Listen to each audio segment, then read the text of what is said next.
Well, the race for Seattle's mayor continues. 9 candidates have filed their names for the primary election on August 5th. One of the candidates gaining public support is Ry Armstrong, a longtime advocate for the queer community in Seattle and co-executive director of Sustainable Seattle. Ry joins us in the studio. You didn't bring donuts, Ry. I know National Donut Day? Donut Day. Yeah, they celebrate it nationwide. Next time you stop by, you're supposed to come bearing treats. Yeah. Listen, I would love to. Hot pot donuts, we'll bring them in. Why are you running for Seattle mayor? Yeah, thanks for having me, Sure. Amanda and Charlie. I think, I grew up in this city. I've seen it change a lot over the last couple of decades. And I was really looking for more leadership, especially as it relates to climate change and kind of the crises that are facing the current moment.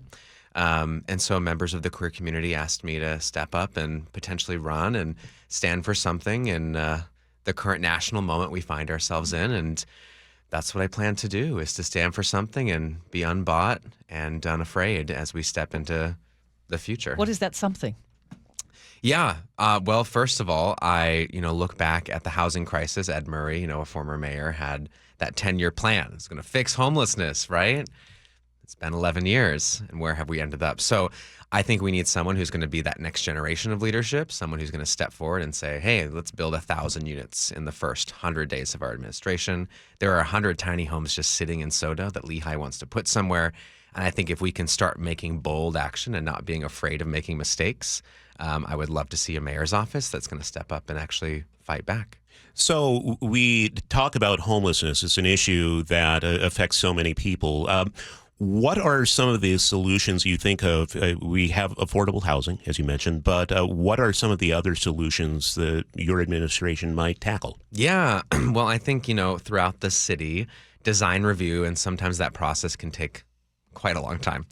So I would love to create pre-approved design review plans so that we can just build as fast as possible. You look at Minneapolis, you look at Austin, Texas, they've built so much supply that their rents and their cost of living has actually come down slightly. So I would love to use those models and see how we can expand. Also, the social housing developer has been established in Seattle and now has a funding mechanism. What does that look like? How can we make that the most efficient way to build more supply, and specifically affordable housing supply? In this city, we have 70% single-family zoning.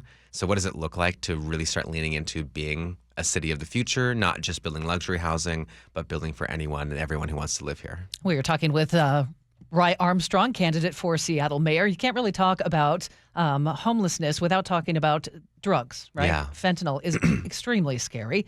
Do you see tackling those as one issue, or do they go hand in hand? I think they're interlaced, but they are separate things.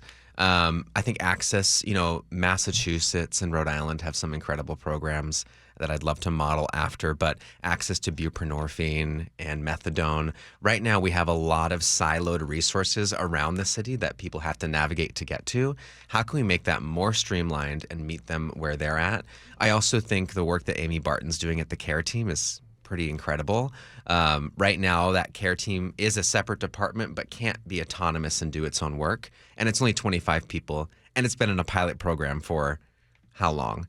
Right? Let's actually commit to making that program world-class. Mental health practitioners, people across the city, helping people navigate what that looks like. So I would love to expand the CARE team and give them full autonomy to do the kind of work that they want to do in our city to meet that need, because that substance abuse disorder crisis, I've lost many friends over the last decade.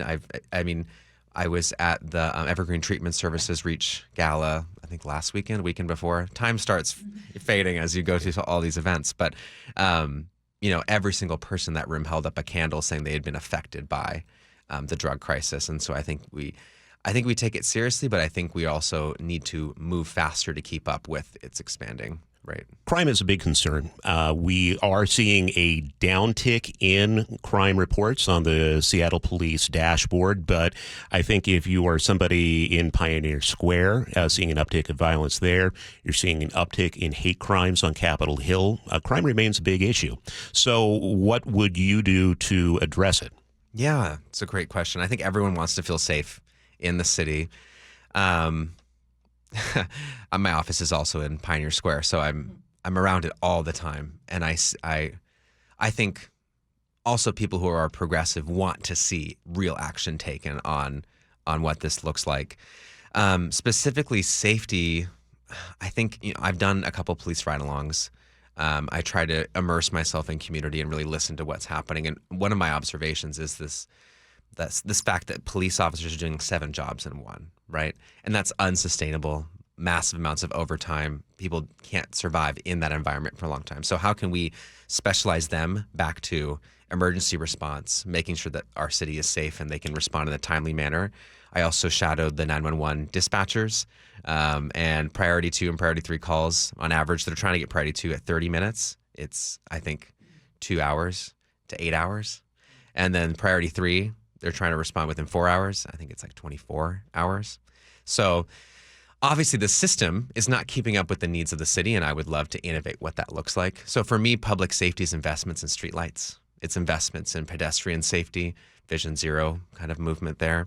And I also think it's an investment in making sure that there's accessibility to the city. A lot of people, I feel like, in the neighborhoods have been forgotten. And so how can, as mayor, how can we have town halls when people are so afraid of where the nation's headed, where everything's going in the country? There's just so much uncertainty. And I think people want to feel like they have stability. One of the things I've been asking candidates is, does Seattle have a gang problem? That's a great question. I wouldn't say that compared to other cities across the country, we have a quote-unquote gang problem.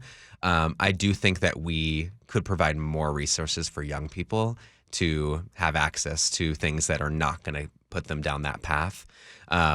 We saw in the last budget process with Bruce Harrell's administration, mental health support in schools was cut. And there's some hard cuts coming down the pike in terms of our budget and our tax system here in Seattle. But I think we have a gun violence problem potentially, but I think a gang problem, I don't know if I'd go that far. We only have about a minute or so left. So Goes quick. When you're not taking questions from reporters or on the campaign trail, you say you love Seattle. You're from here. What do you like about the city? And what do you want us to know about you? Yeah, something fun is I'm a scuba diver, so I do a lot of... I love asking this softball question because you just never know, and I love getting to know people.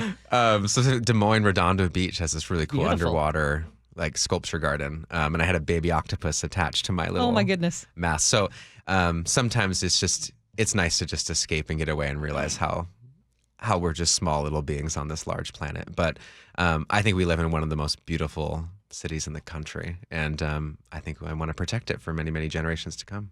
Ry Armstrong, thank you for joining us, candidate for Seattle mayor. And of course, we have invitations out to all of the candidates as we get ready for the August primary. Ry, thank you. Thanks for having me. I'm sure we'll chat again. Nice I to would meet look forward you. to it.